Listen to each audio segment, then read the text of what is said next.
আসসালামু আলাইকুম। এই মুহূর্তে আমাদের অঞ্চলে চলছে পেঁয়াজ ওঠানোর মূল মৌসুম। বাড়িতে বাড়িতে মাঠ থেকে উঠিয়ে আনা পেঁয়াজের স্তূপ সারিবদ্ধভাবে দেখা যাচ্ছে পুরো গ্রামে। আমাদের এই অঞ্চলের মানুষ বেশিরভাগই কৃষির সাথে সম্পৃক্ত। যেহেতু এদিকে ধান তেমন একটা চাষ হয় না, তাই নবান্ন উৎসব বলতে আমরা পেঁয়াজ ওঠানোর এই মৌসুমটাকেই বুঝি। তাই সবার মতো এই ব্যস্ততা আমাদেরও, যেহেতু আমরাও পেঁয়াজ লাগিয়েছি এবং সেই পেঁয়াজ মাঠ থেকে সংগ্রহ করার কাজ আমরা 2-3 দিন আগে থেকেই শুরু করেছি পুরোদমে।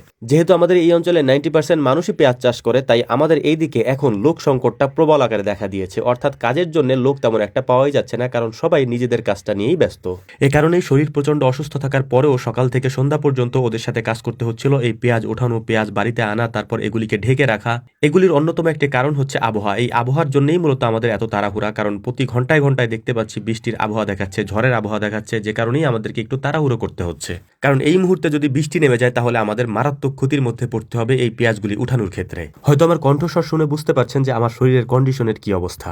তো যাই হোক, আমরা মসজিদ থেকে নামাজ পড়ার পর দুপুরে আর বাড়িতে যাইনি, এখানেই চলে এসেছি, অর্থাৎ আমাদের জমিতেই চলে এসেছি। এই পেঁয়াজগুলিকে বস্তাবন্দি করে এগুলিকে আমাদেরকে নিয়ে যেতে হবে, যাতে বৃষ্টির আগে আমরা বাড়িতে পৌঁছাতে পারি। আর হ্যাঁ, পেঁয়াজের ফলনের কথা যদি বলি তাহলে অবাক করার মতো একটা তথ্য আপনাদেরকে দিতে পারবো। এর কারণ হচ্ছে এই বছরের মতো এত বেশি পরিমাণে ফলন আমি আমার জীবনে পেঁয়াজের ক্ষেত্রে দেখি নাই কোনোদিনও। গত বছর 52 শতকের বিঘাতে আমাদের এখানে পেঁয়াজ হয়েছে প্রায় 80 মনের মতো, বা তার থেকে একটু বেশি হতে পারে, কিন্তু সেই জমিতে এবছর পেঁয়াজ হয়েছে 120 থেকে 150 মনের মতো। ক্ষেত্র বিশেষ কিছু কিছু জমিতে এই সংখ্যা ছাড়িয়ে গিয়েছে 165 থেকে 250 মনের মতো। আলহামদুলিল্লাহ, আল্লাহ তাআলা দিয়েছেন, আমরাও পেঁয়াজ পেয়েছি এবার মন ভরে। তবে দামটাই যদিও একটু কম, তবে এটা এই সময় এরকমই থাকে, পরবর্তীতে আস্তে আস্তে এটা বাড়ে। আপনারা তো জানেন আমরা অল্প পরিমাণে পেঁয়াজ লাগিয়েছি এবং প্রতি বছরই লাগাই, তবে প্রতি বছরের তুলনায় এবছর একটু বেশি লাগিয়েছি এবং এই বেশির পরিমাণ প্রায় 200 মনের কাছাকাছি বা চলে যাবে আমাদের সব পেঁয়াজ যদি আমরা খুব সুন্দরভাবে সংগ্রহ করতে পারি, বৃষ্টি বাদল বা ঝড়ের বিপর্যয়ের মধ্যে যদি আমরা না পড়ি, আলহামদুলিল্লাহ। আর আমাদের এই পেঁয়াজ উঠানোর কার্যক্রম চলছে এখনো পর্যন্ত। আমরা হয়তো রাত্রে বেলাও আমাদেরকে পেঁয়াজ উঠাইতে হতে পারে, কারণ এখন যেহেতু লোক সংকট, সবাই সবার নিজেদের পেঁয়াজ উঠাচ্ছে। তাই আমি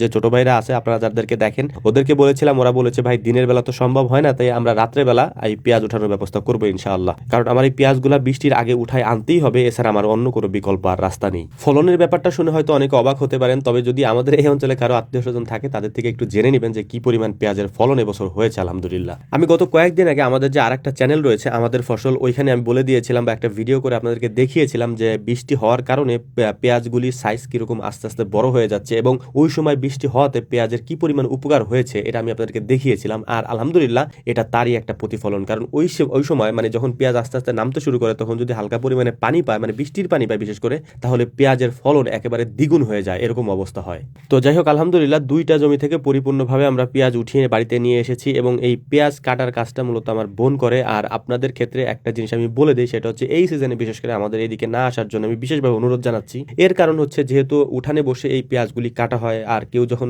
বাড়ির মধ্যে ঢুকে পড়ে তখন মহিলারা দৌড়ে ভিতরের দিকে চলে যায়। এটা আমাদের জন্য খুবই বিড়ম্বনার একটা কারণ। অনেকেই এই কাজটা করে থাকেন, বিশেষ করে এই সিজনে আমাদের এদিকে না আসার জন্য বিশেষ করে অনুরোধ করবো, বিশেষ করে আমাদের খামার দেখার জন্য। এই কথাটা আমি আবারও বলছি, এর কারণ হচ্ছে যে মহিলারা থাকে এখানে, অনেক মহিলারা বসে বসে পেঁয়াজ কাটে। এই পেঁয়াজ কাটাটা কিন্তু অনেক সময় সাপেক্ষের একটা ব্যাপার। এই যে পেঁয়াজ আমরা নিয়ে যাচ্ছি দেখতে পাচ্ছেন, এই পেঁয়াজগুলি বাড়িতে নেওয়ার পর মহিলারা এগুলিকে সুন্দর করে কেটে সংরক্ষণ করার ব্যবস্থা আমাদেরকে করে দেয়। তো যাই হোক, আমাদের জন্য দোয়া করবেন। আসসালামু আলাইকুম ওয়া রাহমাতুল্লাহ।